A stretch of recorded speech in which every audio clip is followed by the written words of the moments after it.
Hello students, good morning. Class 5 subject science है और lesson number आपको 3 पढ़ना है।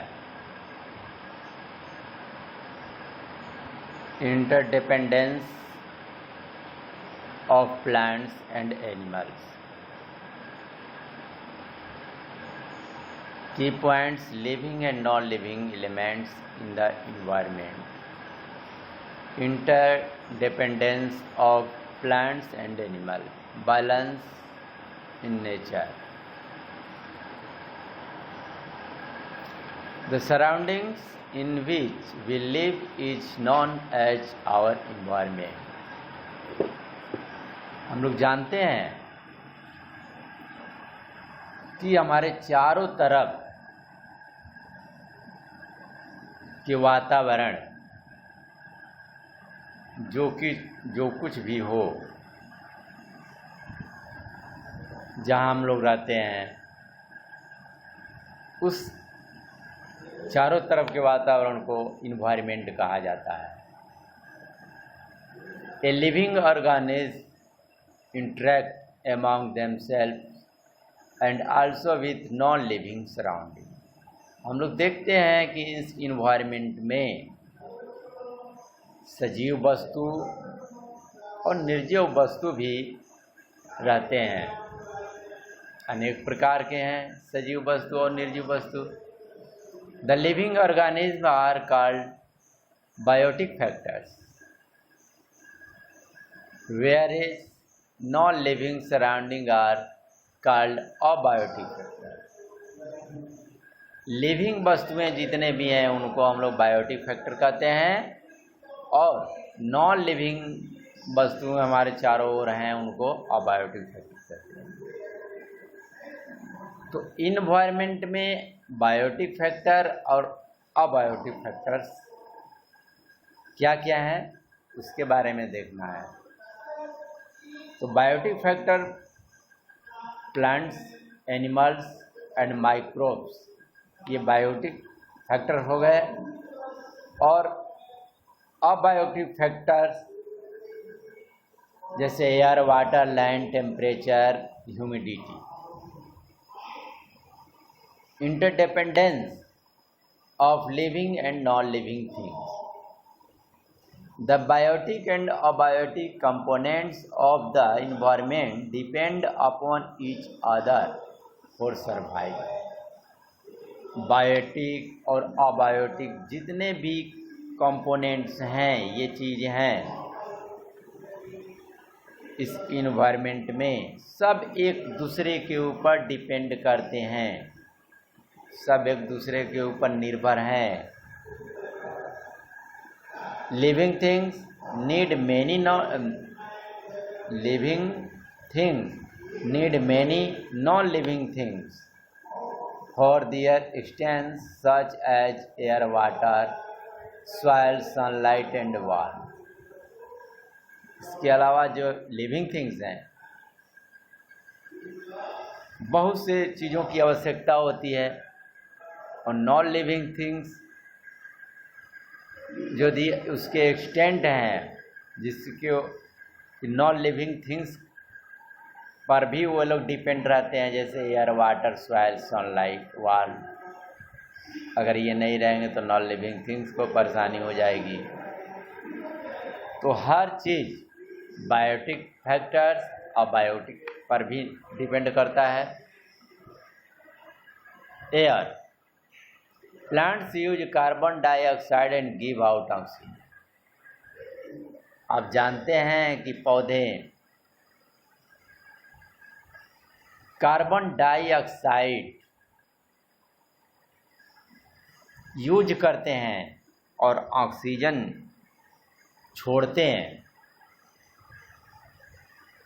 इसलिए कहीं भी आप देखेंगे इस इन्वायरमेंट में प्लांटेशन पे काफ़ी जोर दिया जाता है। Seeds of many plants are dispersed by air. बीज, जो पौधों के बीज होते हैं, वो एयर के द्वारा डिस्पर्ज हो जाता है। यानी डिस्पर्ज का मतलब एक जगह से दूसरे स्थान पे अपने आप हवा के माध्यम से चला जाता है और फिर पुनः वहीं पे प्लांट उग जाता है। Water, microbes need water to live and produce. Microbes जो हैं उन्हें पानी की आवश्यकता होती है। जीवित रहने के लिए, रिप्रोड्यूस होने के लिए पानी की आवश्यकता होती है। Plants need water for growth and survive. पौधों को भी पानी की ज़रूरत है बढ़ने के लिए, जीने के लिए, रहने के लिए। Seeds of many plants are disperse by water. बहुत से ऐसे बीज हैं जो कि पानी के द्वारा डिस्पर्ज एक स्थान से दूसरे स्थान तक होते हैं। Soil, soil, all living things need soil for meeting their needs। जितने भी सजीव वस्तुएं हैं सभी को मिट्टी की आवश्यकता होती है उनकी ज़रूरतों को पूरा करने के लिए। Many small animal like worm, mold and snake live in soil। बहुत से ऐसे जीव हैं जैसे केचुए वगैरह, ये सब स्नैक, ये सब मिट्टी में ही रहते हैं। Some snake species live in water too. और कुछ सांप ऐसे होते हैं जो कि पानी में भी रहते हैं। Roots of plants observe water and mineral from the soil for growth. पौधों के जड़ मिट्टी से ही पानी हुआ यानी वाटर और मिनरल प्राप्त करते हैं, तभी तो वो अपना विकास करते हैं। The soil holds plant and trees eight their place and keep them erect. पौधों के जो जड़ हैं वो मिट्टी में जकड़े हुए रहते हैं जिससे कि उनको सीधा खड़ा होने में मदद करता है। Sunlight, all plants and animal need the warmth of sunlight to live and grow. सभी पौधों की आवश्यकता है, सभी जानवरों की आवश्यकता है सूर्य के प्रकाश को।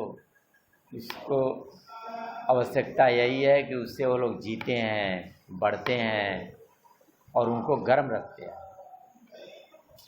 ऑल लिविंग ऑर्गेनिज्म, जितने भी सजीव वस्तुएं हैं, वेदर प्लांट्स और animal depend on the sunlight for food. पौधे जहाँ तक वे सूर्य के प्रकाशों से ही भोजन बनाते हैं, इसलिए वो उसके ऊपर निर्भर रहते हैं। Interdependence of plants and animal. Animal depend on plant for food. जानवर जैसे पौधों के ऊपर डिपेंड है अपने भोजन के लिए। Green plants are also called producer. हरे हरे जो पौधे हैं उसको प्रोड्यूसर कहा जाता है, because they prepare their own food by the process of photosynthesis. क्योंकि वे अपना भोजन स्वयं फोटोसिंथेसिस के माध्यम से बनाते हैं। Herbivores are eaten by carnivores are called secondary consumers। Herbivores जो होते हैं खाते हैं, eaten up by carnivores which are called secondary consumers. Carnivorous भी एक दूसरे पर के ऊपर डिपेंड होते हैं जिसको कि सेकेंडरी कंज्यूमर्स कहते हैं। दस ऑल एनिमल डायरेक्टली और indirectly depend upon green plants for their food. और सभी जितने भी जानवर हैं सभी लोग हरे पौधों के ऊपर अपने भोजन के लिए निर्भर रहते हैं। This led to the formation of many food chain and food webs in nature। ये फूड चेन का आप लोग देखेंगे, इस पेज में पिक्चर को देखेंगे, फॉलो करेंगे। All food chains begin from green plants. सभी फूड चेन जो हैं हरे पौधों से ही उनका बनता है। अब ये पेज समाप्त हो गया और बाकी सब अगले दिन। तब तक के लिए धन्यवाद।